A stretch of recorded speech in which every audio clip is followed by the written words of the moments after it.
পড়ার একটা ধারাবাহিকতা পাঠিয়েছি। দেখেন, আমাদের ক্লাস শেষ হওয়ার পরে আমি রাতে 12টার পরে একটু চিন্তা ভাবনা করে প্রতি সপ্তাহে আপনাদের কয়টা ক্লাস দিব, কোন কোন বারে দিব, এটা নির্ধারণ করে গ্রুপে পাঠিয়ে দিব। সপ্তাহে 2টো ক্লাসই থাকুক আর 3টাই থাকুক, প্রত্যেকটা ক্লাস এখন থেকে আমাদের নির্ধারিত থাকবে 60 মিনিট। আমি যে ক্লাস নোটিশটা পাঠিয়েছি ওখানে দেখেন স্পষ্টভাবে বলা আছে প্রতি ক্লাসের মোট সময় 60 মিনিট। অ্যাডভোকেসি পরীক্ষায় পাস হচ্ছে যে বছর পরীক্ষা হবে একই বছর এমসিকিউ, রিটেন এবং ভাইভা, 3টা যদি আমরা একই সাথে পাস করতে পারি তাহলে আপনি ওই বছর অ্যাডভোকেট হওয়ার গৌরব বা মর্যাদা এইটা অর্জন করতে পারবেন। এজন্য আমরা আমাদের অতীত ইতিহাস অভিজ্ঞতা থেকে দেখেছি যে এমসিকিউ পাস করার পরেও অনেকে লিখিত পাস করতে পারতেছে না বা পারে না। আবার অনেকে এমসিকিউ লিখিত কষ্ট করে আল্লাহর রহমতে 2টো পরীক্ষায় পাস করেছে, কিন্তু ভাইভাতে গিয়ে অকৃতকার্য হয়েছে। তাহলে জীবনের কোনো ক্ষতি না হইলেও সময়ের দিক থেকে ক্ষতি। এমসিকিউ, রিটেন, ভাইভা কোনো একটা জায়গায় যদি আমরা আটকা পড়ে যাই তাহলে সময়ের দিক থেকে আমরা নিঃসন্দেহে ক্ষতিগ্রস্ত হব। আর ইংরেজিতে একটা প্রবাদ আছে, same time will never come in your life. Same time will never come in your life. একই সময় জীবনে আর কখনোই ফিরে আসবে না। যেমন আজকে যে মুহূর্তে আমরা ক্লাসটা করতেছি এই মুহূর্তটাও কিন্তু আর জীবনে কোনোদিন ফিরে আসবে না। এই কারণে সময়ের মর্যাদা এবং সময়ের মূল্য যারা দিয়েছেন পৃথিবীতে তারাই কিন্তু মহিয়ান হয়েছে।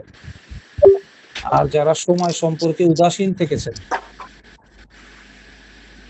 তারা ব্যর্থ মানুষ হিসাবে পৃথিবী থেকে বিদায় নিয়েছেন, অথবা একজন সাধারণ মানুষ হিসাবে পৃথিবী থেকে বিদায় নিয়েছেন। এই কারণে আপনারা অবশ্যই অবগত আছেন যে এমসিকিউ, লিখিত এবং ভাইভা আমাদেরকে এক চান্সে পাস করতে হবে। তা আমরা আল্লাহর নাম স্মরণ করে আজকে থেকেই সময়টা বরাদ্দ করে দিয়েছি। দেখেন, এমসিকিউ ক্লাস করব আমরা 40 মিনিট, লিখিত ক্লাস করব 10 মিনিট, আর ভাইভা ক্লাস করব 10 মিনিট, বা যদি বেশি গুরুত্বপূর্ণ না হয় 5 মিনিট, সেই জায়গায় তো লিখিততে একটু সময় দিয়ে দেব। এরকম সাধারণ মান এখানে দেওয়া আছে সময়ের দিক থেকে। কিন্তু যেহেতু আমাদের প্রথম পরীক্ষা এমসিকিউ, এই কারণে এখানে আমরা সময়টা বেশি দিব, 40 মিনিট করে।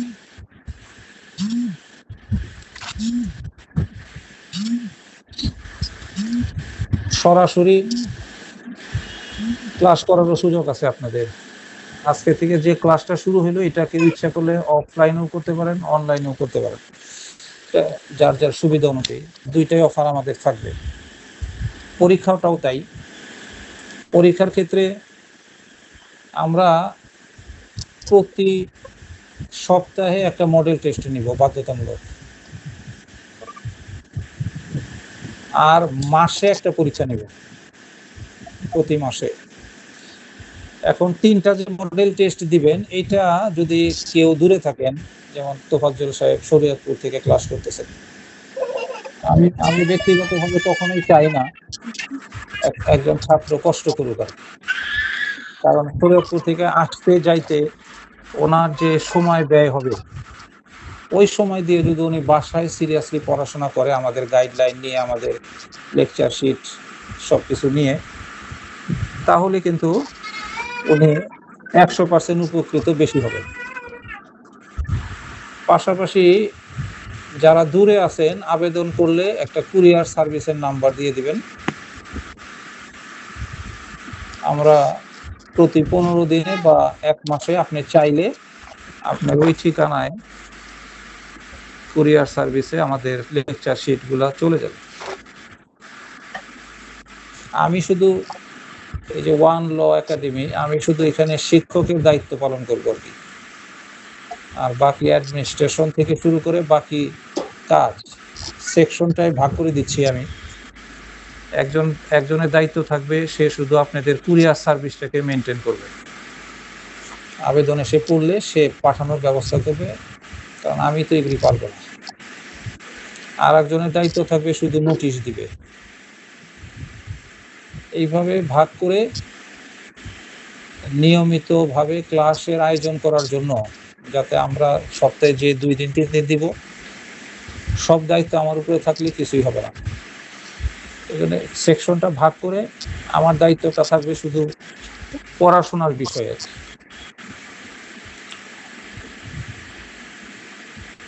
আজকের আলোচনার বিষয়টাও পেয়ে গিয়েছেন, দেখেন দণ্ডবিধি। দণ্ডবিধি 1860। এখানে কিন্তু আপনাদের এমসিকিউ এ 20 নাম্বার। দেখেন একটা বড় আইন দিয়ে আমরা শুরু করেছি। সবাই যদি ছোট আইন দিয়ে যায়, আমরা ছোট দিয়ে যাব না। পরীক্ষা ডিসেম্বর মাসে হওয়ার কথা ছিল, কিন্তু এই বছর পরীক্ষা হবে না, একটু সঙ্গত কারণে পিছিয়ে যাবে। তাই প্রস্তুতি নেওয়ার একটা যথেষ্ট সময় পাবেন, অন্তত পক্ষে 8-9 মাসও পেতে পারেন।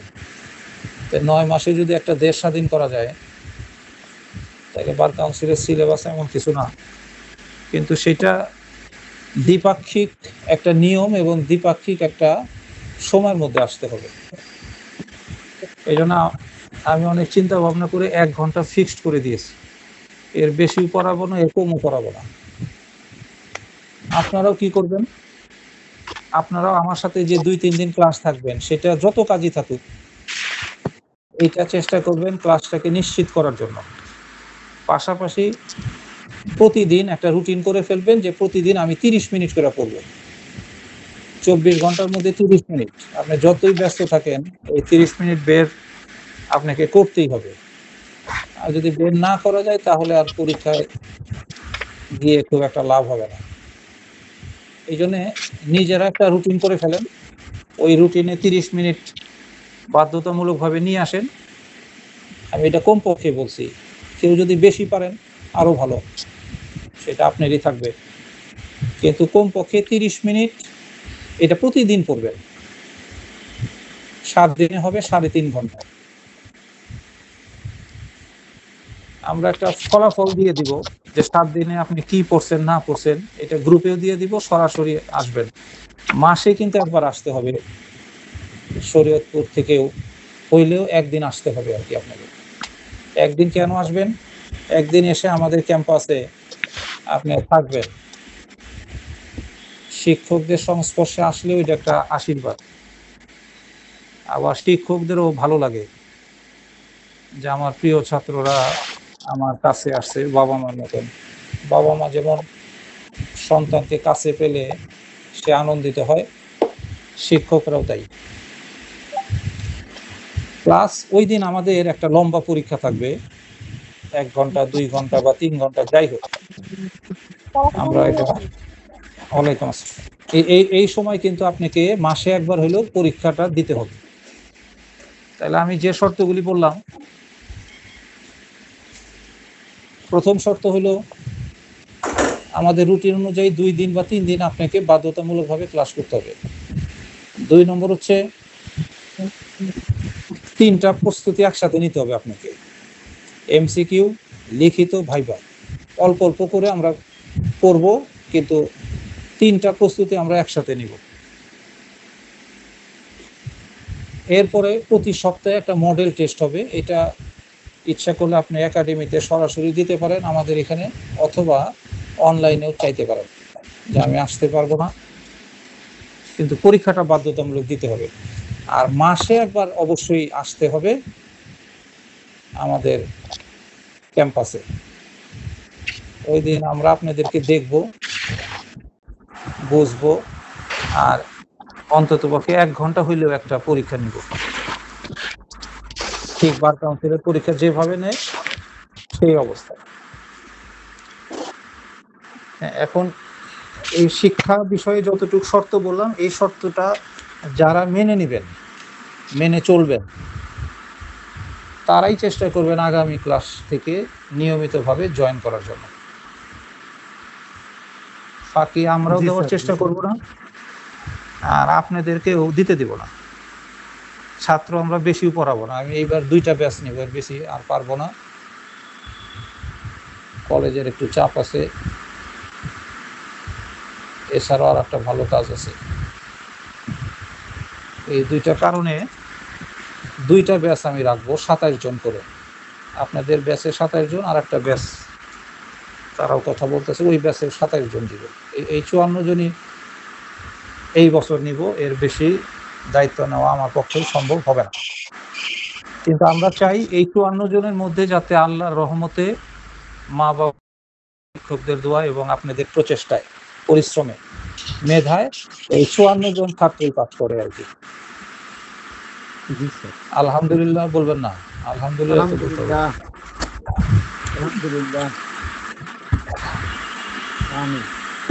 অতীতটা ভুলে যাইতে হবে, কারণ মাদার টেরেসা বলেছেন যে অতীত বলে কিছু নাই, বা অতীত চলে গিয়েছে। ভবিষ্যৎ আসবে কিনা জানি না, মানুষ মরণশীল, ভবিষ্যৎ আসতেও পারে নাও পারে। তাহলে অতীত চলে গিয়েছে, এটাকে আর দেখে লাভ নাই, কষ্ট পেয়েও লাভ নাই। অতীতে আমি কি করেছি না করেছি, কেমন ছাত্র ছিলাম, কেমন রেজাল্ট করেছি বিগত দিনে, এগুলি দেখা কোনো লাভ নাই। অতীত আর ফিরিয়ে আনতে পারবেন না সারাদিন চেষ্টা করেও। আর ভবিষ্যৎ তো ভবিষ্যতেই, বর্তমানে আপনাকে অগ্রসর দিতে হবে। এই বর্তমানের উপরে মাদার টেরেসা গুরুত্ব দিতে পেরেছে। এই জন্য আমরা পরীক্ষা পর্যন্ত যদি সবাই বেঁচে থাকি, তাহলে আজকে থেকে আল্লাহর নাম স্মরণ করে যে ধারাবাহিকতাটা নিয়ে পড়াশোনা করার জন্য চিন্তা ভাবনা করতেছি, এই ধারাবাহিকতাটা বজায় রাখতে হবে। আমার নিয়মিত ক্লাসে উপস্থিত হতে হবে, নিয়মিত মডেল টেস্ট দিতে হবে, মাসিক পরীক্ষা দিতে হবে। কোনো অজুহাত কিন্তু আনা যাবে না। এই জায়গাটা আমরা একটু কঠোর থাকবো আর কি। আর পাশাপাশি 3টা পরীক্ষার প্রস্তুতির যে চাপটা, সেটা একসাথে ধীরে ধীরে নিতে হবে। কারণ এমসিকিউ পরীক্ষার 1-1.5 মাসের মধ্যেই লিখিত পরীক্ষা হয়ে যায়। কাজে যদি এখন থেকে গোছানো না থাকে, তাহলে কিন্তু ওইটা এক চান্সে পারবেন না। তা আমাদের আজকের আলোচনার বিষয় দেখেন রুটিনে আছে, আজকের একটা ক্লাস নোটিশ দিয়েছি, সেই ক্লাস নোটিশে দেখেন আলোচনার বিষয় আছে। আজকের আলোচনার বিষয় কি বলেন? দণ্ডবিধি, সাইট এবং বিবিধ। এই যে এতক্ষণ যে আলোচনাটা করলাম, কনস্ট্রাকটিভ আলোচনা, এইটা কিন্তু বিবিধর মধ্যে পড়েছে। তাহলে আমাদের দণ্ডবিধি, আর আমরা পড়াশোনাটা করবো পাঠশালার মতন। পাঠশালা মানে যে আমাদের কলেজের মানে ক্লাসের পড়া যাতে ক্লাসেই মুখস্থ হয়ে যায়, বা মুখস্থ করার যে কৌশল, সহজে মুখস্থ করার কৌশল, সেইটা আমরা নিয়মিতভাবে দিব, যাতে সহজে আমরা একদম হাফেজ। এখন কিন্তু অ্যাডভোকেট হইতে গেলে হাফেজ হইতে হবে। হাফেজ তো বুঝেন, কোরআন শরীফ যারা মুখস্থ করে, এরকম হাফেজ হওয়া ছাড়া কিন্তু এখন অ্যাডভোকেট হওয়ার কোনো সুযোগ নেই। আমরা আজকে থেকে পরীক্ষা পর্যন্ত আল্লাহর রহমতে বেঁচে থাকলে আমরা চেষ্টা করব আপনাদেরকে এই হাফেজের মতন বানানোর। আর আপনারাও কিন্তু চেষ্টা করবেন যে চোখ বন্ধ করে, একদম চোখটা বন্ধ করে, যাতে আমরা এমসিকিউ লিখিত এবং ভাইভা, চোখ বন্ধ করলেই পরীক্ষার হলে যাওয়ার আগে যে কোনো সময় চোখ বন্ধ করলে আমরা সব বলতে পারি। এই এক্সপার্ট করে দেওয়ার দায়িত্বটা আমরা নিব। শুধু নিয়মিত থাকতে হবে আর কি। আমরা এবং আপনারা যদি নিয়মিত হইতে পারেন তাহলে আমাদের চেয়ে বেটার সার্ভিস এবং কৌশল দিয়ে পড়ানো এটা বাংলাদেশের দ্বিতীয় আর কেউ পারবে না। এই জন্য আমি এই বছরটা একটু শিক্ষার উপরে গুরুত্ব দিয়েছি বিশেষ করে।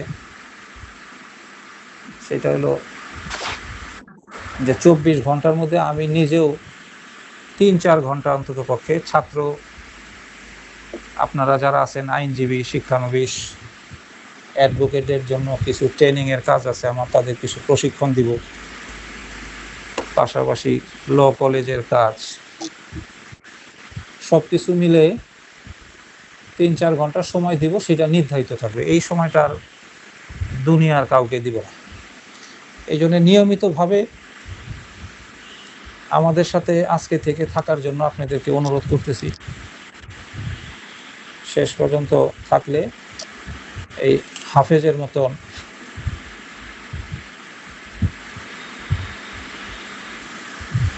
কাছাকাছি একটা কিছু হওয়ার সুযোগ আছে।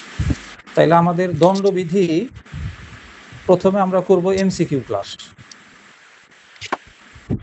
আমাদের রুটিনে দেখেন আছে প্রথম 40 মিনিট এমসিকিউ, তারপরে 10 মিনিট লিখিত, দণ্ডবিধির উপরে লিখিত কিছু আলোচনা আমরা করব, তারপর আমরা ভাইবার উপরে একটু আলোচনা করব। এইভাবে আমরা 60 মিনিট পড়াশোনা করার চেষ্টা করব। এবং আপনারাও যে কাজটা করবেন সেটা হলো আজকে থেকেই একটা খাতা বানিয়ে ফেলেন, আর কাছাকাছি একটা লাইব্রেরি থেকে আপনি A4 সাইজের একটা 500 পৃষ্ঠার একটা শীট কিনে নেবেন আর কি, নর্মাল 200-250 টাকা নিতে পারে, বা টাকা যায় নিবে। এবং আপনি ডেট দিয়ে আজকে যা ক্লাস করতেছেন ওই একটা করে A4 কাগজ নিয়ে ডেট দিয়ে যে আজকে প্রথম ক্লাস, এত তারিখ সোমবার, ক্লাস শুরু 9টা থেকে 10টা পর্যন্ত, কোন সাবজেক্টটা করাচ্ছি, কি পড়াচ্ছি, এইটা নিয়মিতভাবে আপনি অনুসরণ করেন। আর যেহেতু আমরা দণ্ডবিধি দিয়ে শুরু করলাম, দণ্ডবিধির জন্য একটা ফাইল বানাই ফেলেন, কোড ফাইল। এই কোড ফাইলের উপরে নাম দিয়ে দেবেন দণ্ডবিধি 1860। আজকে থেকে শেষ পর্যন্ত যে লেকচার শিট বা আমি যাই বলবো কথাবার্তা, প্রতিদিনের ক্লাসের পড়াগুলি, আপনি তৈরি নোটগুলি, পৃষ্ঠাগুলি এই ফাইলের মধ্যে তারিখ অনুযায়ী স্ট্যাপলার করে দিয়ে দিবেন। আজকে ধরেন 4-5টা পাতা লিখলেন, এই 4-5টা পাতা একসাথে স্ট্যাপলার করবেন, করে এইভাবে সংরক্ষণ করতে থাকেন।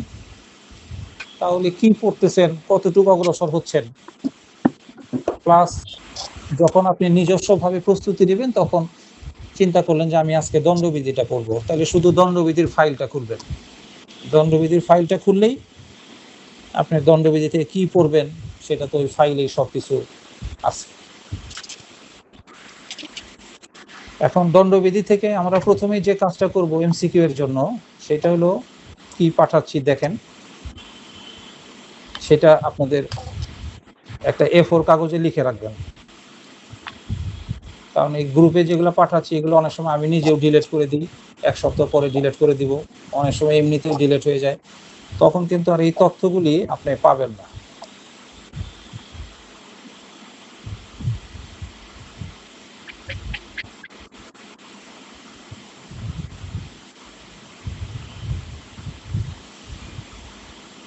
দণ্ডবিধি থেকে আপনাদের কি পাঠাইলাম প্রথমে দেখেন, বলেন ফারজানা ম্যাডাম। আপনার ওনার হাজবেন্ড অসুস্থ ছিল, বাসায় চলে গেছে সম্মিত, কিন্তু এই আলাপগুলি এখন আমরা আর করবো না। আর আজকে থেকে এই গ্রুপে আমরা কোনো আলাপই করবো না পড়াশোনার বাইরে। স্যার কেমন আছেন বা আপনারা কেমন আছেন এটা আমিও বলবো না, আপনি ওই গ্রুপে দিবেন না। এই গ্রুপে শুধু থাকবে স্টাডি, ঠিক আছে? ফারজানা ম্যাডামের খোঁজ খবর নিতে হলে আমি পার্সোনাল ওনার নাম্বারে রিং করবো। আপনারাও যদি মন চায় যে স্যারের একটু খোঁজ নেই, স্যার কেমন আছে, এটা গ্রুপে কল বা মেসেজ না দিয়ে সরাসরি আমার নাম্বারে রিং দিবেন। অর্থাৎ এই গ্রুপে আমরা পড়াশোনার বাইরে কোনো ডিস্টার্ব নিব না। শেষ হবে কি ওই মেসেজগুলাই এসে পড়ার এইগুলি হারিয়ে যাবে আর কি, এগুলা ভিড়ের মধ্যে পড়ে যাবে। এটা ধারাবাহিকভাবে এখানে পড়া থাকবে, কারণ এটা দেখেই কিন্তু আপনারা আপনাদের নিজস্ব যে লেকচার শিট এটা তৈরি করবেন আর কি, নোটটা তৈরি করবেন। তাইলে আমরা প্রথমেই দেখেন দণ্ডবিধির যে 511টা ধারা আছে, এই 511টা ধারার মধ্যে কোন কোন ধারা পরীক্ষার জন্য ইম্পর্টেন্ট তার একটা তালিকা আমরা এখানে দিয়েছি। এখন কৌশলটা বলি, এই এতগুলি ধারা, আজকের ক্লাসে কিন্তু আমরা আর অন্য কিচ্ছু করব না। আজকের ক্লাসে এমসিকিউ এর পড়া হলো যে এই ধারাগুলো আমরা মুখস্থ করব, এবং আমি কিন্তু বলছি যে হাফেজ বানানোর মতন একটা চেষ্টা আমরা রাখবো, যে আমাদের ছাত্রছাত্রীদেরকে যদি আমরা যে কোনো সময় হঠাৎ করে দেখা গেল বইমেলায় আপনার সাথে আমার দেখা হয়ে গিয়েছে, অথবা শহীদ মিনারে দেখা হয়েছে, অথবা একটা বিয়ে বাড়ির অনুষ্ঠানে আপনার সাথে আমার শিক্ষক হিসাবে দেখা হয়েছে, এরকম কোনো একটা জায়গায় যদি দেখা হয় আর আমি যদি জিজ্ঞাসা করি যে আপনি এই দণ্ডবিধির ধারাগুলি ইম্পর্টেন্ট কি ধারা এটা বলেন, ওই সময় যাতে আপনি চোখ বন্ধ করে, ওই সময় বিয়ে বাড়িতে তো আর আপনি বইপত্র নিয়ে যান নাই, শুধু মাথাটা নিয়ে গেছেন, আর হৃদয়ে যে স্মৃতিশক্তি থাকে হার্টে, এই হার্টে স্মৃতিশক্তিটাকে নিয়ে গিয়েছেন। অর্থাৎ এইভাবে আজকে থেকে একটা প্রস্তুতি নেওয়ার চেষ্টা করে, যে আমি যাতে চোখ বন্ধ করে দণ্ডবিধির 511টা ধারার মধ্যে কোন কোন ধারা আমাকে পরীক্ষার জন্য পড়তে হবে এবং কোন কোন ধারাগুলির উপরে এমসিকিউ আসে, এই ধারাগুলোর উপরেই কিন্তু আপনাকে এমসিকিউ আসবে। এই ধারাগুলির উপরে দুই ধরনের এমসিকিউ আসতে পারে। একটা এমসিকিউ হচ্ছে ধারা ভিত্তিক এমসিকিউ, ধারা ভিত্তিক এমসিকিউ, আর একটা হচ্ছে ধারা বিশ্লেষণ ভিত্তিক এমসিকিউ। ইচ্ছা করলে এটা একটু লিখে রাখতে পারেন। একটা হলো ধারা ভিত্তিক এমসিকিউ, আর 2 নম্বর হচ্ছে ধারা বিশ্লেষণ ভিত্তিক এমসিকিউ। ধারা ভিত্তিক এমসিকিউ কোনটা? যেমন আপনাকে বলবো যে 3 ধারায় কি আছে, তাহলে 3 ধারায় কি আছে, এটা তো একটা ধারাভিত্তিক প্রশ্ন। আবার অনেক সময় 3 ধারার ভেতরের যে বিধান, 3, 4, 5, 10 লাইনের একটা বিধান থাকে, আপনারা জানেন প্রত্যেকটা ধারার ভিতরেই কিন্তু বিধান আছে। যেমন 53 ধারার সংক্ষিপ্ত বিষয় হলো দণ্ডসমূহ, কিন্তু এইখানে ভিতরে গেলে তো দেখবেন বেশ কয়েক প্রকার শাস্তির কথা বলা আছে। তাই এই ধারার ভেতর থেকেও বিশ্লেষণ করে এই ধারাটাকে অ্যানালাইসিস করে প্রশ্ন করা হয়। এর জন্য আমাদের প্রস্তুতিটা থাকবে ধারার উপরে আমরা 2 ধরনের প্রস্তুতি নিব, তাহলে আমাদের এমসিকিউ দণ্ডবিধিতে কিন্তু 20 নাম্বার এমসিকিউ, 20 কিন্তু কম না। যদি খুব ভালোভাবে পড়াশোনা করেন তাহলে 20-এ পাওয়া যেতে পারে, এই প্রচেষ্টাটা আমরা রাখবো আর কি। আর যদি সাধারণভাবে পড়াশোনা করেন, বিশেষভাবে পড়াশোনা করলে 20-এ বেশি পাবেন, সম্ভব। কারণ এইবার যে প্রশ্নটা হয়েছে, যদি প্রশ্নটা ভালো করে খেয়াল করে দেখেন, যে যদি ভালোভাবে ছাত্র নিয়মিতভাবে পড়ে বা পড়তো, তাইলে কিন্তু 100-র মধ্যে 100 পাওয়া সম্ভব ছিল। কারণ এমসিকিউ যে প্রশ্ন করে বার কাউন্সিল, এটা তো একদম আকাশ আর পাতাল থেকে নিয়ে প্রশ্ন করে না, আকাশ পাতাল থেকে কাল্পনিক কোনো প্রশ্ন করে না। প্রশ্নটা তো অবশ্যই সিলেবাসভুক্ত, কোনো ধারারই অন্তর্ভুক্ত, ধারার বাইরে তো আর তারা প্রশ্ন করে না। কাজে আমরা যদি দণ্ডবিধির এই ধারাগুলি পড়ি, এই জন্য ধারাগুলি পড়ার আগেই তো আপনাকে জানতে হবে যে আমাকে কোন কোন ধারা পড়তে হবে। এই জন্য আজকে প্রথম ক্লাসে কিন্তু আমরা এই সহায়তাটা করেছি যে দণ্ডবিধি থেকে সারা বছর আমাদেরকে গুরুত্বের সাথে কোন কোন ধারা পড়তে হবে। এই কটা ধারার উপরে আমাদের ভালো ধারণা থাকলে নিশ্চিত আল্লাহর রহমতে ইনশাল্লাহ আপনি এইখান থেকে কমপক্ষে 15 নাম্বার কভার করতে সক্ষম হবেন। তাইলে দণ্ডবিধিতে যদি 15 পেয়ে যান, এইভাবে বড় 3টা আইন আছে, বড় 3টা আইনে যদি আমরা 15 করে পাই, ফৌজদারিতে 15, দেওয়ানিতে 15, আর দণ্ডবিধিতে 15, তাহলে কিন্তু আমাদের 45-45 নাম্বার এখানেই হয়ে যায়। আরো 5 কমিয়ে দিলাম, 40। আর ছোট যে সাবজেক্টগুলি থাকবে 4টা সাবজেক্ট, এইখানে 40 নাম্বার, এইখানে কিন্তু অনায়াসে 40-এর মধ্যে 35 পাওয়া যায়, এটা অনায়াসে বলছি। তাও যদি না পান 30-এ যদি না পান, আপনার তো শর্ট আছে মাত্র 10, 20ও যদি পান তাও তো আপনার 60 হয়ে যায় আর কি। এর জন্য নিশ্চিন্ত মনে এই ধারাগুলোর উপরে নির্ভর করে, আল্লাহর উপরে ভরসা রেখে আপনাকে এই ধারাগুলোর উপরে প্রস্তুতিটা রাখতে হবে। এখন আসেন, এই ধারাগুলি আমি কিভাবে মনে রাখবো?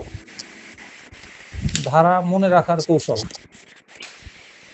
কারণ আমি যে কোনো জায়গায় জিজ্ঞাসা করলে আর এক সময় আমাকেও লাগবে না। আপনি সব সময় কিন্তু বই খাতাপত্র এইগুলি নিয়ে পড়ার চেষ্টা করেন না, তাইলে কতটুক মনে রাখতে পারতেছেন, কতটুক আপনি স্মৃতিশক্তিতে থাকতেছে সেটা কিন্তু যাচাই হবে না। আপনি কতটুক পড়া মনে রাখতে পারছেন এটা যাচাই করার উপায় হলো যে আপনি মাঝে মাঝে স্মরণ করবেন। রাতের বেলায় ঘুমাতে গেলেন, ওই সময় বিছানাতেই আপনি একটু স্মরণ করেন যে স্যার তো দণ্ডবিধিতে এতগুলি ধারা বলছিল, দেখি আমি কয়টা ধারা এখন বইপত্র ছাড়া, নোট ছাড়া আমি বলতে পারি। এইভাবে যখন যেটা মনে হবে তখন সেইটাই আপনি যদি না দেখে স্মরণ করতে পারেন, তাইলে চলার পথে আমার সাথে কখনো দেখা হইলে, চলার পথে আমার সাথে যে কোনো সময় দেখা হইলে আমি যদি জিজ্ঞাসা করি দণ্ডবিধির কোন কোন ধারা ইম্পর্টেন্ট, আপনি অবশ্যই নিঃসন্দেহে চোখ বন্ধ করে এই ধারাগুলি বলতে পারবেন। এখন আসেন এই ধারাগুলির কৌশল মনে রাখার। মনে রাখার মধ্যে আমরা একটা ভাগ করে নেই, যে কারণে আমাদের মনে থাকে না। আমরা যদি একদম 3 ধারা থেকে 511 পর্যন্ত সব ধারা একবারে পড়তে চাই, তাইলে আমাদের অবশ্যই মনে থাকবে না, কারণ আমাদের স্মৃতিশক্তি এত লোড নিতে পারে না। সবকিছু কিন্তু লোড নেওয়ার একটা ধারণ ক্ষমতা থাকে, সবকিছুরই লোড নেওয়ার একটা ধারণ ক্ষমতা থাকে। যেমন সাধারণ বাহক ট্রাক যে আছে, ট্রাকের গায়ে দেখবেন লেখা থাকবে সাধারণ পরিবহন 5 টন বা 3 টন বা 1.5 টন বা 1 টন, এরকম লেখা থাকে না?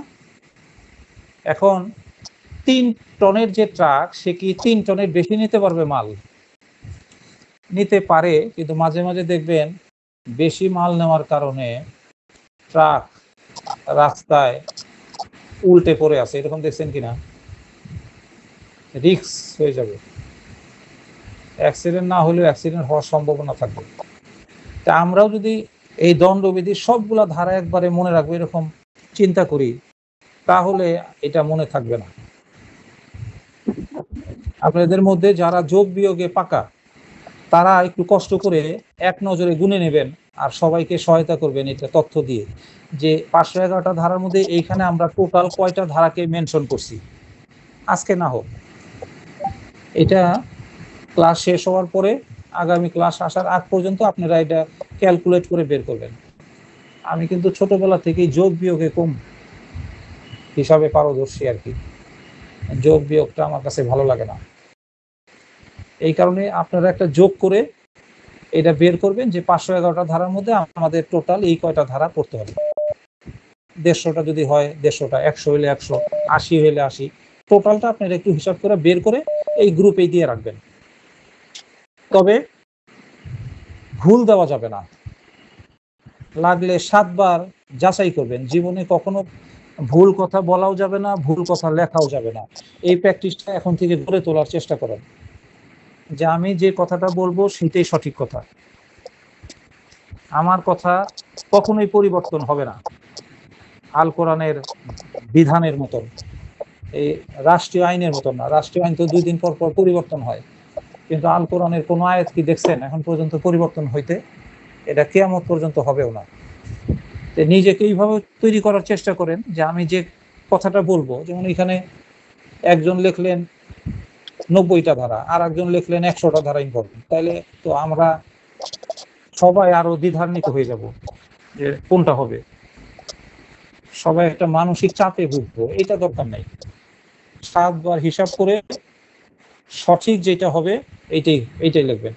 আবার এখানে কিন্তু অনেক সময় অনেক জায়গায় দেখবেন একটানাও আছে, যেমন 142 থেকে 145, এখানে কিন্তু 142 145 দুইটা ধরা যাবে না, মাঝখানের গুলাও ধরতে হবে, 142 143 144 145, এরকম বেশ কয়টা দেখবেন হতে দেওয়া আছে এত থেকে এত, এইভাবে টোটাল একটা হিসাব করেন। এগুলো হলো পরীক্ষার জন্য গুরুত্বপূর্ণ ধারা আমি বলেছি। আর আগামী ক্লাসের শুরুতে আমি দিয়ে দিব পরীক্ষার জন্য বিশেষ গুরুত্বপূর্ণ ধারাসমূহ। এই বিশেষ কথাটা যেটা থাকবে সেটা মনে করবেন 3 স্টার। ফরজ 3 বার এগুলি পড়বেন, বেশি বেশি পড়তে হবে। হ্যাঁ, সবকিছুতেই তো কম গুরুত্বপূর্ণ, বেশি গুরুত্বপূর্ণ, সাধারণ গুরুত্বপূর্ণ, এই বিষয়গুলি ছোটবেলা থেকে আপনারা জেনে আসছেন আর কি। ইবাদতের ক্ষেত্রেও সহজ করার জন্য সবাই তো সুন্নত নফল সব পারবে না, এই জন্য ফরজটা অন্তত পক্ষে আদায় করতে হবে। কিন্তু 3টা করতে পারলে বেটার, কারণ ফরজটাকে বৃত্ত আকারে আবর্তিত করে রাখে হচ্ছে সুন্নত, আর সুন্নতকে প্রোটেক্ট দেয় হচ্ছে বৃত্তাকারে নফল। তার মানে সুন্নতে যদি কোনো ত্রুটি থাকে সেটা নফল যদি ইবাদত থাকে সেই ঘাটতিটা পূরণ করে দিবে। আবার ফরজে যদি কোনো ত্রুটি থাকে ফরজ, তাহলে সেটাকে সুন্নত নফল এরা ওই ত্রুটিটাকে পুষিয়ে দিবে। এই হিসাবটা তো পরীক্ষার মতন আর কি। যেমন আপনি এলএলবি পরীক্ষায় একটা সাবজেক্টে 40 পাইছেন, আর একটা সাবজেক্টে 30 পাইছেন, আর একটা সাবজেক্টে 60 পাইছেন, এইভাবে অ্যাভারেজ করে তো পাস হইতে পারে। অ্যাভারেজ 40% নাম্বার পাইলেই এখন এলএলবি পরীক্ষায় পাস করা যায়, এই অ্যাভারেজটা ঠিক থাকলেই তো পাস। এই কারণে আল্লাহ সহজে পাস করার জন্য বেহেশতে নেওয়ার জন্য, কারণ আল্লাহ তো বেহেশত বানাইছে 8টা আর দোজখ হলো 7টা, তাহলে আল্লাহর উদ্দেশ্য বা ইচ্ছাটা কি বলেন তো? আর একদিন এটা নিয়েও পড়াশোনা করবেন যে দোজখের আয়তন কতটুক আর বেহেশতগুলোর আয়তন কতটুক। আমি যতটুক জানি, আমার যতটুকু শিক্ষা হয়েছে, তাতে বেহেশতের পরিসর দোজখের পরিসরের চেয়ে অনেক অনেক বড় এক একটা। তাহলে এত জায়গা রাখছে কাদের জন্য? অবশ্যই মানুষকেই সেইখানে স্থান দেওয়ার জন্য, বেহেশতবাসী করার জন্য। কাজেই এইভাবে যদি আমরা চিন্তা করি তাহলে এই ধারাগুলাকেও আমরা 3টা ভাগে ভাগ করে নিব: বিশেষ গুরুত্বপূর্ণ, সাধারণ গুরুত্বপূর্ণ, আর অন্যান্য গুরুত্বপূর্ণ। শব্দটা কি বলছে একটু বলেন ফারজানা ম্যাডাম? বিশেষ গুরুত্বপূর্ণ, বিশেষ, তারপরে আরেকটা যেন কি বলছিলাম, সব কথা আমার মন থেকে অনেক কথা চলে আসে। বিশেষ গুরুত্বপূর্ণ, আর একটা বলছিলাম সাধারণ গুরুত্বপূর্ণ। সাধারণ গুরুত্বপূর্ণ, ঠিক আছে। অন্যান্য গুরুত্বপূর্ণ, অন্যান্য গুরুত্বপূর্ণ কে বললেন? ওনার তো স্মৃতিশক্তি ভালো। মনিয়া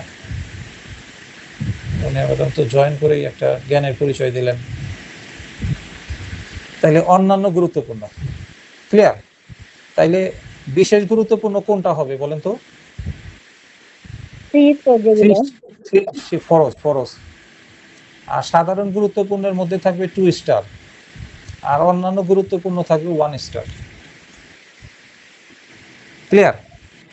তাইলে আগামী ক্লাসে ফরজ সুন্নত নফল, না, এটা আবার সবসময় আমি তো উদাহরণ হিসেবে বলতেছি, কিন্তু যদি এটা এইভাবে লিখে রাখেন তাইলে আবার ইসলাম ধর্ম লঙ্ঘন হবে। কারণ ফরজ বলতে তো আমরা নামাজ, রোজা এইগুলাকে বুঝি। বিষয়টা ওইরকমই একটা উপমা হিসাবে বলছি। হ্যাঁ, আপনি ওইটাই ধরে নেবেন যে ফরজ, সুন্নত, নফল। তাইলে এখন আগামী ক্লাস থেকে আমরা দণ্ডবিধি যখন পড়বো, আগে কোনটা পড়বো বলেন তো? কোন ধারাগুলি আগে কভার করব বলেন? বিশেষ গুরুত্বপূর্ণ নাকি? কারণ আমি যতই হেদায়েত দেওয়ার চেষ্টা করি, আপনারা তো সবাই বেহেশতে যাবেন না। আমার নবী পারে নাই সবাইকে বেহেশতে নিতে, আর আমি কিভাবে সবাইকেই পাশ করাইতে পারি? কারণ এর মধ্যে নিজেরা অবহেলা করবেন, অজুহাত আনবেন, বা অন্য লাইনে চিন্তা ভাবনা করবেন, সবকিছু মিলে দেখা যাবে যে এই ধারাবাহিকতা আপনি শয়তানের ধোঁকায় পড়ে আপনি এই ধারাবাহিকতাটা নষ্ট করে ফেলতে পারেন। এই কারণে আগে বিশেষ গুরুত্বপূর্ণ ধারাগুলো আমরা সবাই করব। হ্যাঁ, এই জন্য টোটালটা কিন্তু আমার দরকার। এটা মুনিয়াকে আমি স্পেশাল দায়িত্ব দিলাম। এই মুনিয়া যেহেতু একটা জ্ঞানের পরিচয় দিয়েছে এসেই, তাহলে এখানে কয়টা টোটাল ধারা আছে এটা আপনি ক্যালকুলেট করে বের করে আগামী ক্লাসে নির্ভুলভাবে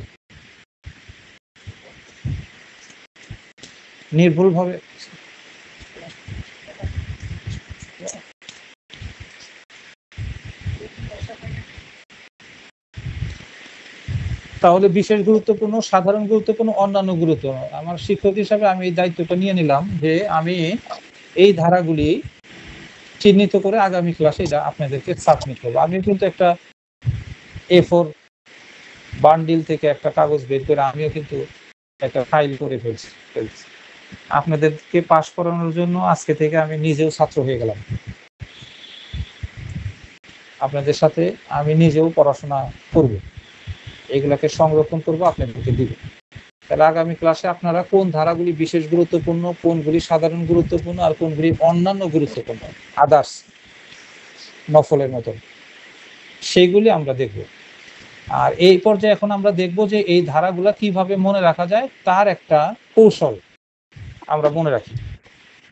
আচ্ছা, আমরা ধরে নিলাম, আমি নিজেও হিসাব করি না এখন পর্যন্ত, আমরা ধরে নিলাম এখানে 511টার মধ্যে আমাকে 150টা ধারাই করতে হবে,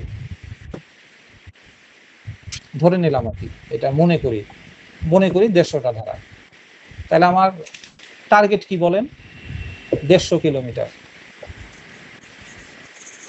150 কিলোমিটার। সিরাজগঞ্জ, ঢাকা থেকে সিরাজগঞ্জের দূরত্ব মনে করেন 150 কিলোমিটার। আমার টাঙ্গাইল, আমার বাড়ি হইল 120 কিলোমিটার ঢাকা 0 পয়েন্ট থেকে।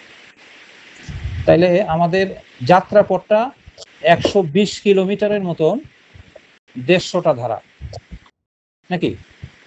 এইটা হলো আমাদের টার্গেট, যে আমরা একটা একটা করে করে 150টা ধারা আমাকে শিখতে হবে। এটা আমি কিন্তু মনে করে ধরে নিছি, কারণ টোটাল হিসাবটা আপনারা আমাকে দিবেন। ছোটখাটো বিষয়ে স্যারকে কষ্ট দিয়েন না, কারণ আমি এটা যতক্ষণে যোগ বিয়োগ করবো ততক্ষণে অন্য একটা গুরুত্বপূর্ণ তথ্য দিয়ে সাহায্য করতে পারি। এখন ধরে নিলাম আমরা 150টায় ধারাই, তাহলে প্রথম আমরা 2টা ধারা মুখস্থ করব, 3 আর শেষের ধারাটা। সর্বপ্রথম ধারাটা কত বলেন? 3। আর শেষটা 511। তাহলে 2 কিলো রাস্তা আমরা চলে গেলাম কিনা? 150 কিলোর মধ্যে 2 কিলো আমরা অতি সহজে মেমোরিতে চলে আসলো কিনা বলেন? প্রথমটা কত, যে ধারা দিয়ে আমাদের দণ্ডবিধির গুরুত্বপূর্ণ ধারা শুরু হবে, সেটা কত বলেন? আর শেষ কত? বাস, এইটা যে আমি মেমোরিতে নিব, আমার পড়ার উপরে কিন্তু আপনাদের বিশ্বাস রাখতে হবে। বিশ্বাস 2টা কারণে রাখতে হবে। কোনো কোনো ক্ষেত্রে আমি সময় দিতে পারি না, এটা একটা ত্রুটি আমার, বা বিচ্যুতি যাই বলেন আর কি, কিন্তু এইবার তো সময় দিতে পারবো বলে আপনাদেরকে নিশ্চয়তা দিয়েছি। আর দ্বিতীয়ত হইল যে পড়ার গবেষণা করে এটাকে সহজ প্রক্রিয়ায় নিয়ে আসা। এটা আমাদের এই ওয়ান ল একাডেমির চেয়ে বাংলাদেশের কোনো একাডেমি এটা পারবে না ভালোভাবে কভার করতে। এটা অনেকগুলি কারণ আছে। প্রথম কারণ হলো একটাই, সেটা আমি নিজে ছাত্র অবস্থায় কোনোদিন ফাঁকিবাজ ছিলাম না। 2 নম্বর হলো শিক্ষক যেদিন থেকে হয়েছি, শিক্ষক হিসাবে ফাঁকিবাজ না। আমি যখন যে কলেজ বা ইউনিভার্সিটিতে ক্লাস নিয়েছি সেই জায়গায় শ্রেষ্ঠ শিক্ষক থাকার চেষ্টা করেছি। ষড়যন্ত্রেরও শিকার হয়েছি, কারণ ভালোর বিরুদ্ধে তো সবাই লাগে, এটা স্বাভাবিক, দেশের নিয়ম। তাহলে এই কারণে আমরা যে কৌশলটা আপনাকে বলবো এই কৌশল দিয়ে আপনি নিয়ন্ত্রণে আনার চেষ্টা করেন। এবং 5 মিনিট সবার উদ্দেশ্যে কিন্তু বলতেছি, এই দুইটা ধারা সম্পূর্ণ 5 মিনিট সময় দিয়ে মেমোরিতে নেবেন আজীবনের জন্য। আপনি যদি এরকম করেন যে 3 আর 511, এরপর আবার মাঝখানে ধারাগুলা মুখস্থ করা শুরু করলেন, তাইলে 2 দিন পরে আর প্রথমটা 3 ছিল, পরেরটা 511, এইটা আর জীবনে মনে হবে না। আর একটা কৌশল বলি, দণ্ডবিধির সর্বমোট ধারা কয়টা বলেন? 511টি। 511। তাহলে 511 তো আছেই এখানে। আর শুরু হইলো 1-2 ধারা দিয়ে, কিন্তু 1-2 বাদ পড়ার প্রয়োজন নাই, গুরুত্বপূর্ণ ধারার মধ্যে পড়বে না। তাহলে 1-2 বাদ দিলে কত থাকে? 1-2 যদি গুরুত্বপূর্ণ না হয় তাহলে 1-2 এর পরের সংখ্যাটা কত? 3। তাহলে এইভাবে আজকে থেকে যেভাবে পড়বেন, ছোট্ট একটা বিষয় হলেও আমার মতন গবেষণা করবেন আর কি। এই যে 3 আর 511, এই দুইটা ধারা কিভাবে মনে রাখা যায়, গবেষণা করে কত দিক থেকে মনে রাখা যায়, যাতে আমি জীবনেও না ভুলি। তাইলে 3 আর 511 আমাদের দুইটা মুখস্থ হয়ে গেল। এইবার কিভাবে মুখস্থ করব দেখেন। আচ্ছা, 511 মোট ধারা আমাদের দণ্ডবিধিতে কয়টা? 511 নাকি? জি। আচ্ছা, এইবার আমরা কি করব, এই 511টাকে আমরা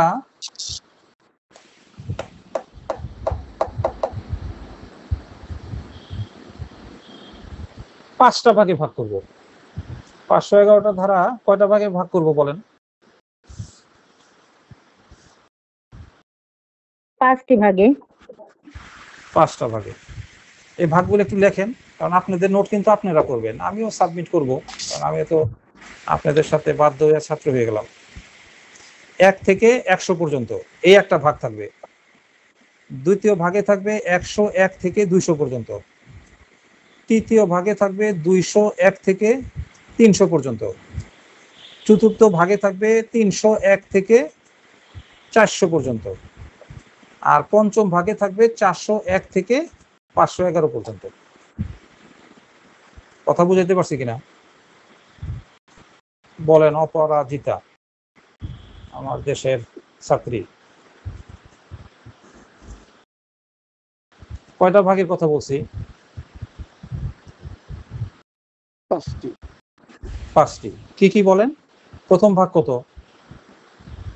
1 থেকে 100। দ্বিতীয় ভাগ 201 থেকে 300। তারপরে 301 থেকে 400। 101 থেকে 400। হ্যাঁ, 511। তাহলে 5টা ভাগে আমরা এখন একটু মুখস্থ করার চেষ্টা করেন। এখন নিজেরা নিজেদের চোখ দিয়ে দেখেন 1 থেকে 100-র মধ্যে প্রথমে কয়টা ধারা আছে এখানে দেখেন। 3।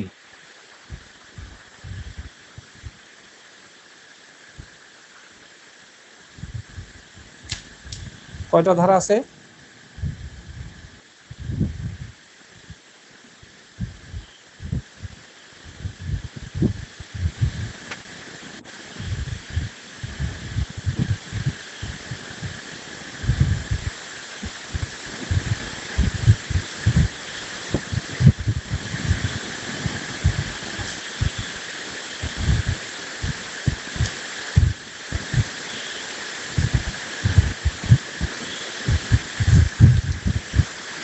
সাতত্রিশটি ধারা স্যার।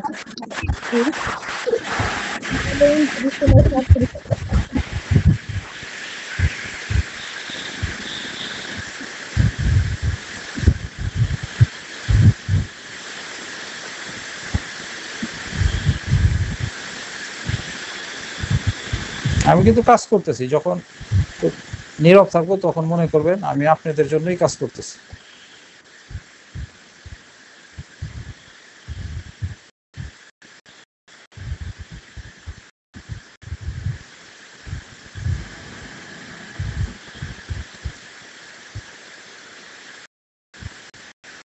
দেখেন তানিয়া আক্তার আমার প্রিয় ছাত্রী, তাইলে 1 থেকে 100 পর্যন্ত কয়টা ধারা, এই ধারাগুলো আমি পাঠাই দিছি কিনা দেখেন তো একটু। জি স্যার পাঠাইছেন 37টি ধারা স্যার। এই যে আচ্ছা, এইখানে 76 থেকে 95 পর্যন্ত হ্যাঁ, সবগুলো ধারা আছে, আর হচ্ছে 3 আচ্ছা। থেকে 100 পর্যন্ত 37টা ধারা। তাইলে সুন্দর একটা হিসাব দিয়েছে।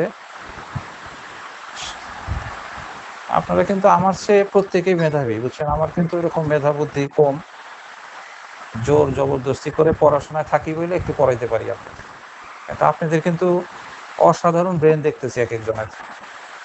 এই যে অসাধারণ ব্রেনটা আল্লাহ দান করেছে, এটা যদি মানুষের কল্যাণে নিবেদন না করে কবরে যান, ভালো ডাক্তারও হইতে পারলেন না, ভালো ইঞ্জিনিয়ারও হইতে পারলেন না, ভালো শিক্ষকও হইতে পারলেন না, ভালো উকিল হয়ে আইনের সেবাও দিতে পারলেন না, আর নিজেকে এইভাবে একটু চিন্তা করবেন যে কত লোক কত কিছু আবিষ্কার করে গেল, আমরা তো একটা সাধারণ সুই সুতাও আবিষ্কার করতে পারলাম না, শুধু পৃথিবী থেকে খালি নিয়েই গেলাম, দিলাম কি বিনিময়ে? কিছুই দিতে পারি নাই, অথচ প্রত্যেকেই হিসাব করি কি পেলাম আর কি পেলাম না। গানও আছে একটা, তাহলে কি পেলাম না এই হিসাব না করে পৃথিবীতে আপনি কি অবদান রাখছেন? অনেকে তো অবদান রাখছে, এই যে অনেকে কারেন্ট আবিষ্কার করে গেছে, আজকে যে আমরা মোবাইলে কথা বলতেছি, অনলাইনে ক্লাস করতেছি, এই সিস্টেমটা যে আবিষ্কার করছে সেও তো আমাদের মতোই মানুষ। তাহলে তারা কত কিছু করে গেল পৃথিবীর জন্য, যেগুলি সুবিধা আমরা সবাই ভোগ করতেছি, আমরা কি করলাম পৃথিবীর জন্য? কিছুই করতে না পারি, অন্তত পক্ষে নিজেকে একজন অ্যাডভোকেট তো বানাইতে পারি, তারপরে দেখা যাবে নিজের আদর্শ দিয়ে কি করা যায়। কিন্তু কিছুই যদি না হইতে পারি, একটা রিক্সাওয়ালা দেশের কি অবদান রাখতে পারবে? একজন রিক্সাওয়ালা কি দেশে কোনো অবদান রাখতে পারবে? রিক্সা চালায় আপনি একটু নিয়ে যাইতে পারবে রামপুরা থেকে পুরান ঢাকা পর্যন্ত, এইটুক পারবে। এইটা দ্বারা তো দেশের কিছু হইল না, জাতির কোনো কল্যাণ হইল না। প্রত্যেককেই চেষ্টা করতে হবে দেশ এবং জাতির কল্যাণে পৃথিবীর জন্য কিছু করা। এই জন্য আইনজীবী হইলে অনেকাংশে সেটা সুযোগ আপনি পাবেন। তাইলে এখন 37টা ধারা ঠিকই বলছে। এখন এই 37টা ধারারে একবারে যদি 37টা ধারা মুখস্থ করতে চান তাহলে কি থাকবে?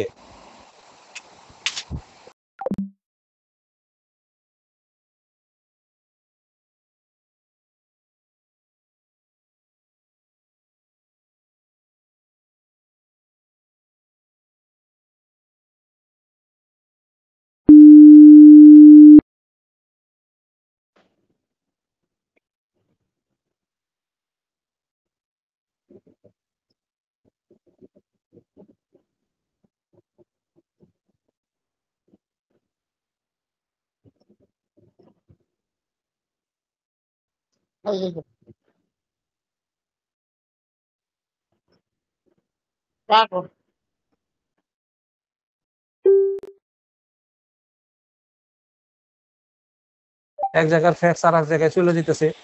আমি একটা SMS দিলাম, এই যে ধারাগুলা পাঠাইলাম, আপনাদের সবার মোবাইলে একসাথে চলে গেছে।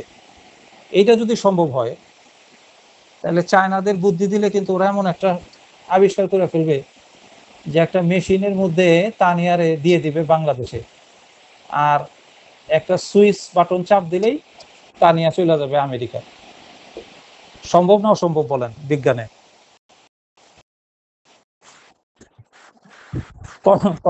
কল্পনার মধ্যে আসতেছে না, কিন্তু এইটাও করবে চায়নারা, দেখেন। চাঁদে যাওয়া তো আমাদের কল্পনার মধ্যে নাই, কিন্তু চাঁদে মানুষ গিয়েছে কিনা। বিজ্ঞান অনেক কিছুই করতে পারে, বিজ্ঞান বা মানুষ, চায়নারাও তো মানুষ, চায়নারা যদি এত কিছু করতে পারে, আর আমি এক রাতে, কাজে আজকে রাতে আর কিচ্ছু করবেন না, পরীক্ষার যথেষ্ট সময় আছে, কিচ্ছু না পড়ে আজকে কি করবেন, এই 1 থেকে 100 পর্যন্ত 37টা ধারা, এই 37টা ধারার উপরে হাফেজ হয়ে যাবেন। এই 37টা ধারার মধ্যে প্রথমে 2টা নিয়ে আসবেন, 3 আর 100। প্রথমটা কত? 3, তারপরটা কত? 100। 100 3,100, তাইলে দুইটা চলে গেল, মাঝখানের 35টা, মাঝখানের কয়টা? 35টা। এই 35টা যে ধারা আছে 3 থেকে 100 পর্যন্ত, এইটারে আপাতত দুইটা ভাঙা দেন, 1 থেকে 50 পর্যন্ত নেন। আমি কিন্তু আপনাদেরকে কৌশল দেওয়ার চেষ্টা করতেছি, আমি আপনাদের কিছুই শিখাইতে পারবো না, কারণ আইন এত বড় একটা বিষয়। হয়তো এখন আপনারা ভাবতেছেন স্যার অনেক আইন জানে, আসলে কিছুই জানে না।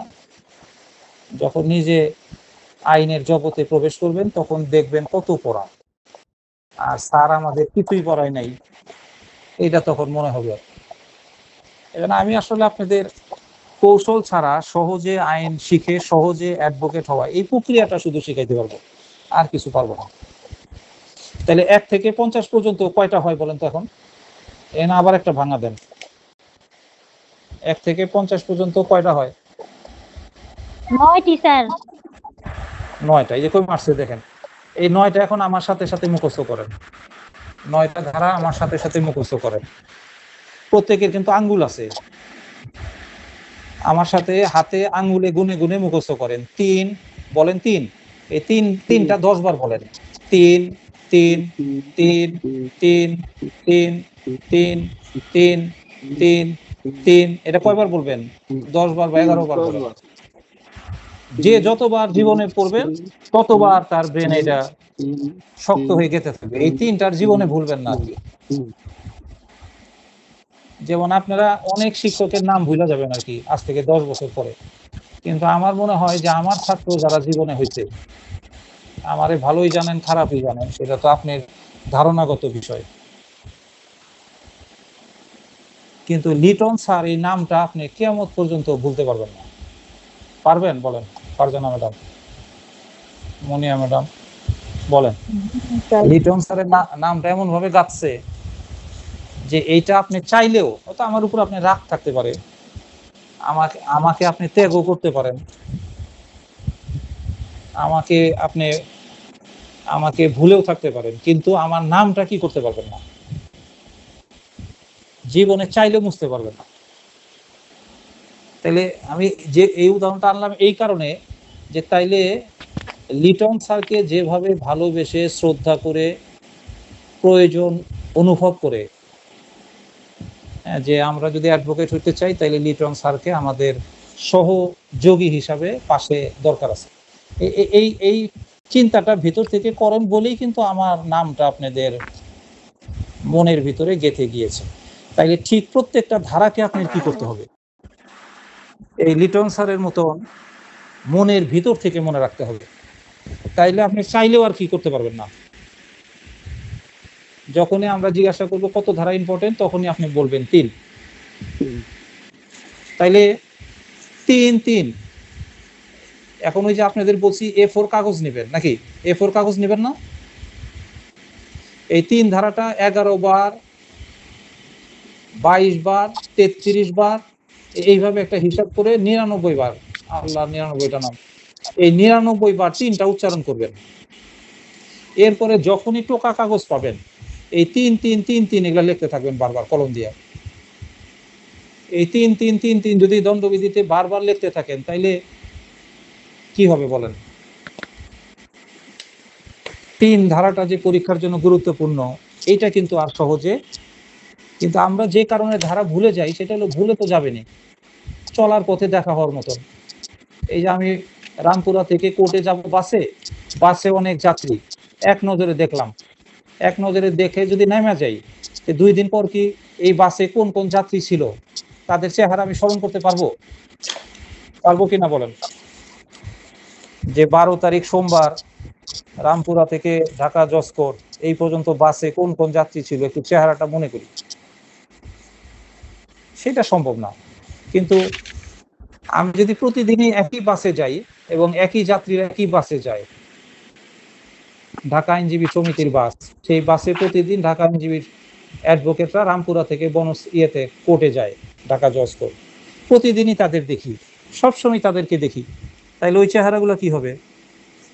গুলিস্তানে ভিড়ের মধ্যে দেখা হইলেও চিনা ফেলবো যে এটা তো রামপুরার অ্যাডভোকেট, আজকে গুলিস্তানে পাওয়া গেছে।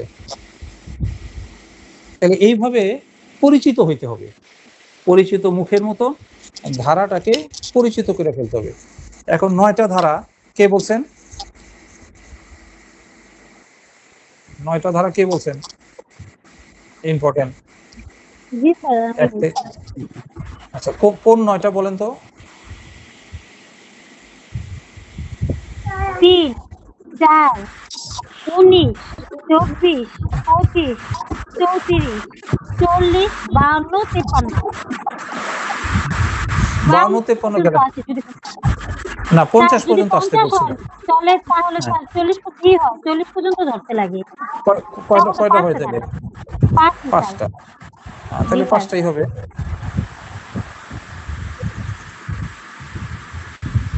এই যে আমি পাঠাই দিলাম, দেখেন। তাইলে আমাদের আল্লাহ কিন্তু আমাদের ব্রেনটাকে তৈরি করছে আমরা অল্প অল্প করে মনে রাখতে পারি। একবারে মনে রাখলে কিছুই হবে না। একবারে কি আমরা সব খাবার খেতে পারি? আমি আপনাদেরকে চাইনিজে নিয়ে গেলাম, এখন কি সব চাইনিজের সব খাবার আপনি খেয়ে ফেলতে পারবেন? খাবার তো একটা লিমিট আছে, যে এর বেশি আর আপনি একদিনে এক বেলায় খেতে পারবেন না। অনুরূপভাবে ধারাগুলি সব তো নেওয়ার দরকার নেই। এই যে আমি পাঠাইছি, দেখেন। এখন আঙ্গুল দিয়ে গুনেন। 3 3 3 তাহলে 11 বার পড়বেন। 4 এখন 11 বার পড়েন। 4 11 বার পড়বেন, আর কমপক্ষে 3 বার লিখবেন না দেখে। 19 ধারা 11 বার পড়বেন, কমপক্ষে 3 বার না দেখে লিখবেন। 24 ধারা 11 বার পড়বেন, 22 বার পড়বেন, 33 বার পড়বেন, যতবার পড়তে পারেন। 24 24 24 24 24 24 24 এইভাবে কিন্তু প্র্যাকটিসটা করতে হয় আর কি। ছোটবেলায় পড়ছেন না? ছোটবেলায় কি করতেন? সরেও সরেও সরেয়া সরেও সরেয়া, এইভাবে কিন্তু সারাদিন স্যার শুধু সরেও সরাটাই মুখস্থ করাইছে। এ বি, এ বি, আবার এ লেখাইছে, বি লেখাইছে। এগুলি করতে করতে আমাদের জীবনে কি আমরা এবিসিডি ভুলে যাবো? এখন এবিসিডি এমন ভাবে মুখস্থ করাইছে যে এখন আর সারা জীবন না পড়লেও এবিসিডি আমরা সবাই বলতে পারবো। এইভাবে আপনাকে আইন পড়তে হবে। তাহলে এখন যেভাবে বললাম এইভাবে ভেঙে ভেঙে আপনি বাকি ধারাগুলা নিজেরাই পড়তে পারবেন কিনা বলেন? জি স্যার। পারবেন। তারপরও আমি একটা ধারাবাহিকতা দিয়ে এইভাবে 1 থেকে 100 পর্যন্ত একটা ভাঙা দিয়ে দিব। তার মধ্যে 1 থেকে 100-100-র মধ্যে আবার 2টা 3টা সুবিধাজনকভাবে আপনি ভাঙা দিবেন। যদি দেখেন 101 থেকে 200 পর্যন্ত অনেকগুলা ধারা আছে, তাহলে এখানে 3টা ভাঙা দেন। কারো সুবিধা অনুযায়ী 4টা ভাঙা দেন, কারো সুবিধা অনুযায়ী 5টা ভাঙা দেন। কিন্তু প্রত্যেক ধারায়, প্রত্যেক ভাগে 5টা 7টা করে ধারা নিতে থাকবেন। 3 4 19 24 25 এই পর্যন্ত। তানিয়া আক্তার এটা কি লিখছেন? কয়টা ধারা এখানে? 7টি 1 2 স্যার 3 7টি। 4 5 6 7। তাহলে আমি লিখে পাঠাইছি 5টা।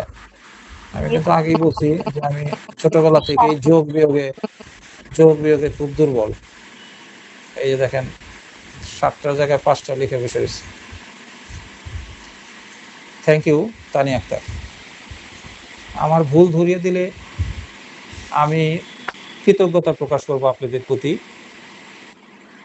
কারণ সমালোচনা আর ভুল ধরে দেওয়া, এই দুইটার মাধ্যমে মানুষ নিজেকে সংশোধন করার সুযোগ পায়।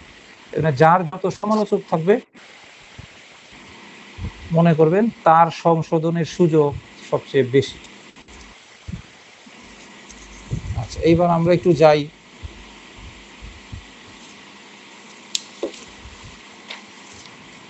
লিখিত পড়াশোনায়। আমরা কিন্তু 1 ঘন্টার ক্লাসটাকে, তাহলে আপনাদের এইটার ধারার প্র্যাকটিসটা কিন্তু আপনাদের উপরে ছেড়ে দিলাম। আর আমি একটা ধারাবাহিক দেওয়ার চেষ্টা করব, এবং আমরা চেষ্টা করব 7 দিনের মধ্যে এই যে ধারা দণ্ডবিধি যতগুলা ধারা দেওয়া হয়েছে, এমন একটা কৌশল দিয়ে আমি নিজেও গবেষণা করে ধারাবাহিকভাবে এটা খণ্ড খণ্ড করে পাঠাই দিব, যে 7 দিনের মধ্যে আমরা সবাই হাফেজ হয়ে যাব। 7 দিন পরে অন্যেরা না পারলেও আমরা একদম চোখ বন্ধ করে দণ্ডবিধির কোন কোন ধারা ইম্পর্টেন্ট সেটা চোখ বন্ধ করে আমরা বলতে পারবো। আমার আজকের ক্লাসে যে সবচেয়ে কম মেধাবী বলে নিজের অহেতুক মনে করতেছেন, কারণ তার কতটুকু মেধা আছে এটা আমরা নিজেরাও জানি না। কারণ কারো মাথা ফাটিয়ে ব্রেন বের করে ওইখান থেকে গবেষণা করে দেখার সুযোগ নাই যে কার মেধা আল্লাহ কতটুকু দিয়েছে। এখানে সবার মেধা একই রকম, সবার মেধাই ভালো, এটা আমরা মেনে নিতেছি। তারপরে যারা মনে করেন যে আমার পড়া মনে থাকে না, পড়া বুঝি না, আমাকে আল্লাহ মেধা দেয় না, এরকম ভুল যারা মনে করেন, তারাও 7 দিনের মধ্যে ইনশাল্লাহ এই ধারাগুলি উপরে হাফেজ হয়ে যেতে পারবে। এখন একটু বলেন। করবো নাকি ধারার বিস্তারিত না, ধারাগুলি আমরা এগুলা আনার পরে এই ধারার বিষয়গুলা দিব, এই 3 ধারায় কি আছে, 4 ধারায় কি আছে, এইগুলো আমরা প্র্যাকটিসে চলে যাব মুখস্থ করার জন্য। এরপরে আমরা কি করব, এই ধারা ভিত্তিক, যেমন 3 ধারার উপরে, এই 3 ধারাটাকে বিশ্লেষণ করলে পরীক্ষায় কয়টা এমসিকিউ আসে, দেখা গেল 3 ধারাটাকে বিশ্লেষণ করলে পরীক্ষায় 3টা এমসিকিউ আসে, এর বেশি আর আসে না। তাইলে 3 ধারার উপরে আমরা 3টা এমসিকিউ আপনাকে দিব। এরপর নিব 4 ধারা, দেখা গেল 4 ধারাটাকে বিশ্লেষণ করলে সর্বোচ্চ 2টা এমসিকিউ বের হয়, এর বেশি আর জাতিসংঘের মহাসচিবও বের করতে পারবে না। তাইলে আমরা 4 ধারার উপরে 2টা এমসিকিউ দিব ধারা বিশ্লেষণ করে। 19 ধারাটাকে বিশ্লেষণ করে দেখা গেল 5টা এমসিকিউ বের হইল, তাইলে এই 5টা এমসিকিউ আমরা দিয়ে দিব। এইভাবে আমাদের প্রচেষ্টাটা যদি রাখি, তাইলে কোনো ধারা থেকে কি আমাদের কোনো এমসিকিউ মিস হবে? হবে কিনা বলেন? কারণ আমরা ধারাটা পড়ার সময় তো বিশ্লেষণ করে আপনাদেরকে পড়াবো। বিশ্লেষণ করলে আপনারা নিজেরাও দেখবেন যে এই ধারা থেকে আর কোনো প্রশ্ন নাই।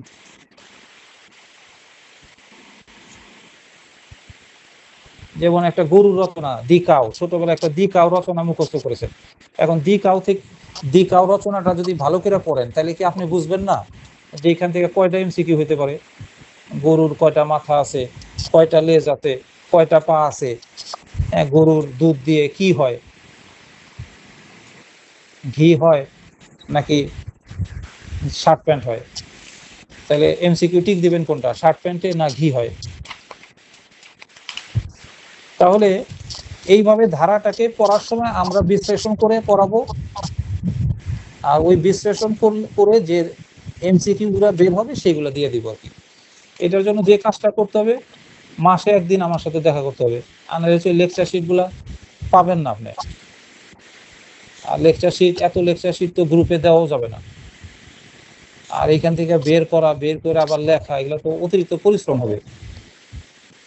সবকিছু মিলে যদি আমরা চিন্তা করি, 1 মিনিট খালি আমার একটা জরুরি কথা।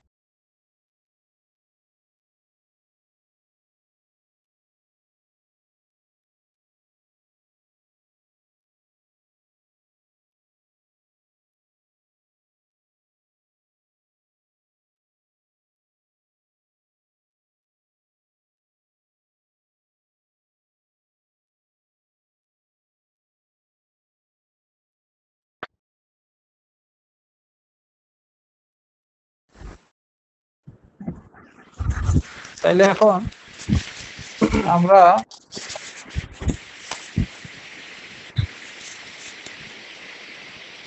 প্রাথমিক আলোচনা, আমাদের একটু সময় চলে গিয়েছে, এই জন্য একটু সময়টা এইদিকে কমাই দিচ্ছি, কারণ আমাদের ক্লাসের টাইম কিন্তু 1 ঘন্টা। ঠিক 10টায় আমার একজনের সাথে শিডিউল দেওয়ার কথা ছিল, আমার ল চেম্বারে আসার কথা, কিন্তু 8টা পড়ে গেছে, আধা ঘন্টা পরে আসবো। এই জন্য এখানে বিবিধ আলোচনা করতে গিয়ে বা কিভাবে পড়াবো, এই আলোচনাগুলি করতে গিয়ে একটু সময় আমাদের চলে গিয়েছে, এই সময়টা একটু এখানে বাড়িয়ে দিতে পারতেছি। এখন আমরা এই জন্য আগে 2-3 মিনিটের মধ্যে একটা শর্ট ভাইবা ক্লাস নিয়ে নেই, তাহলে লিখিত তো একটু সময় দিতে পারবো আর কি। ভাইবা যেদিন পরীক্ষা হবে, ভাইবা পরীক্ষা সম্পর্কে একটা ধারণা রাখেন। আমি যা বলতেছি এগুলা সব কিন্তু আমরা লেকচার শিট আকারে রেখে দিব আপনাদের জন্য, কারণ এইবার এই কম্পিউটার কম্পোজ লেখা আপনাদেরকে দেওয়া, এটার জন্য আমি একটা সেকশনই করে দিচ্ছি। আমি আপনাদের যা এতক্ষণ বললাম মুখ দিয়ে পড়াইলাম আর হাত দিয়ে কলম দিয়ে কিন্তু নোট করে নিলাম।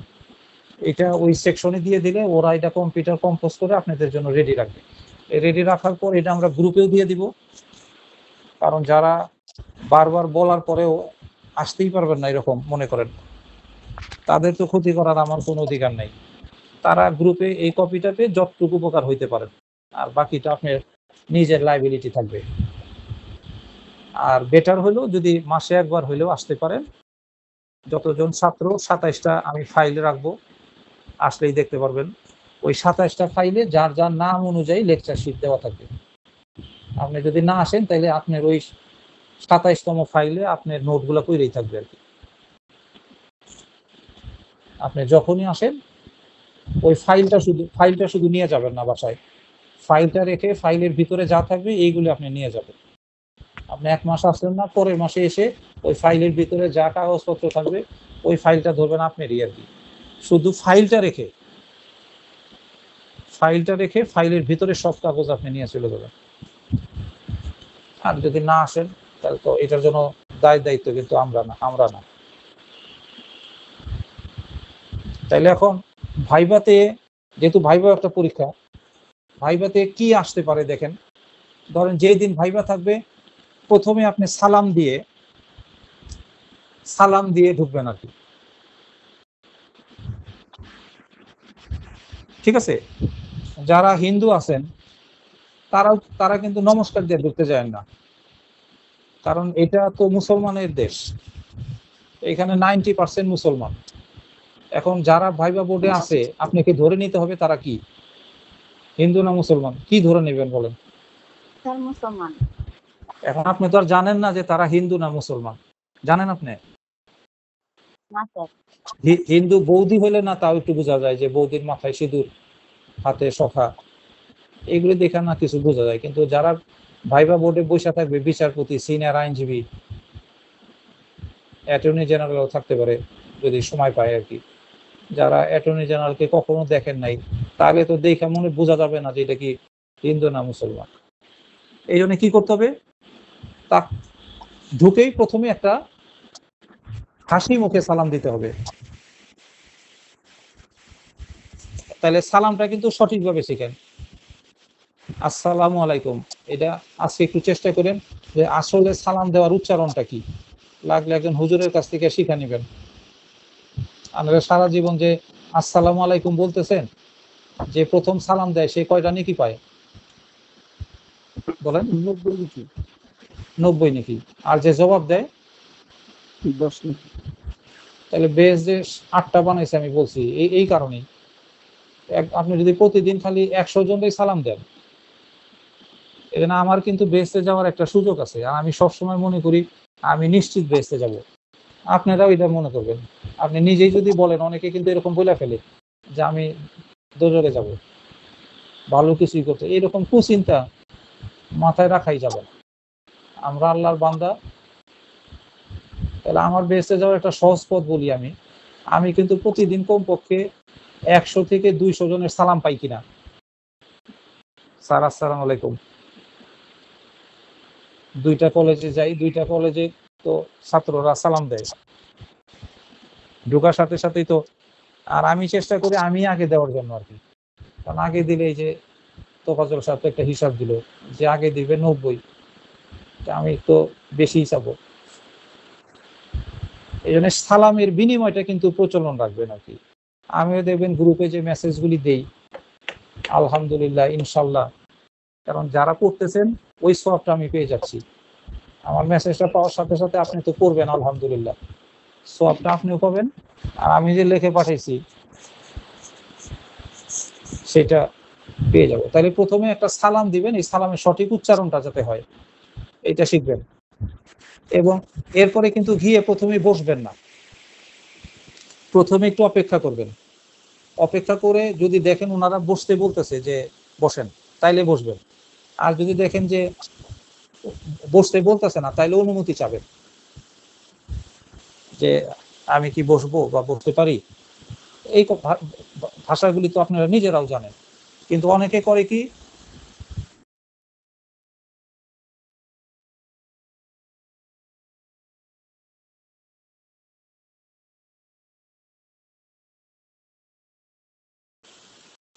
এইটা কিন্তু গ্রহণযোগ্য না, বরং ভাইভাতে ফেল করার একটা কারণ। তাহলে প্রথমে কি শিখাইলাম, যে প্রথমে সালাম দিবেন, তারপরে কিছুক্ষণ অপেক্ষা করবেন, দেখবেন ওনারা অনুমতি দেয় কিনা। অনুমতি দিলে তো বসলেন, আর অনুমতি যদি না দেয় তাহলে প্রশ্নের উত্তর কিন্তু দাঁড়ায় দাঁড়ায় দিবেন না, এটা আবার একটা অভদ্রতা। এই জন্য এটা ভাইবা বোর্ডে ওরা দেখবে আর কি, যে অনুমতি চায় কিনা, অনুমতি চাইলে কিভাবে চায়, তার কতটুকু ভদ্রতা আছে। একজন আইনজীবী হইতে গেলে মাথা গরম, অভদ্র, বেশি কথা, বাড়তি কথা, এইগুলি করা যাবে না। এই জন্য এইগুলি মাপার জন্যই তারা ভাইবা বোর্ডে বসছে আর কি। এরপরে জিজ্ঞাসা করবে আপনার নাম, আপনার নাম যে জিজ্ঞাসা করবে আপনি বলতে হবে এসএসসি সার্টিফিকেট অনুযায়ী। আমাদের আইনত, আইনের ভাষায় কোন নামটা গ্রহণযোগ্য, এসএসসি সার্টিফিকেটে যে নামটা আছে। কারণ আপনাকে যখন নামটা জিজ্ঞাসা করবেন আপনার নাম কি, আপনার নাম কি, তখন তারা কিন্তু এসএসসি সার্টিফিকেটটার সাথে সাথে বের করবে।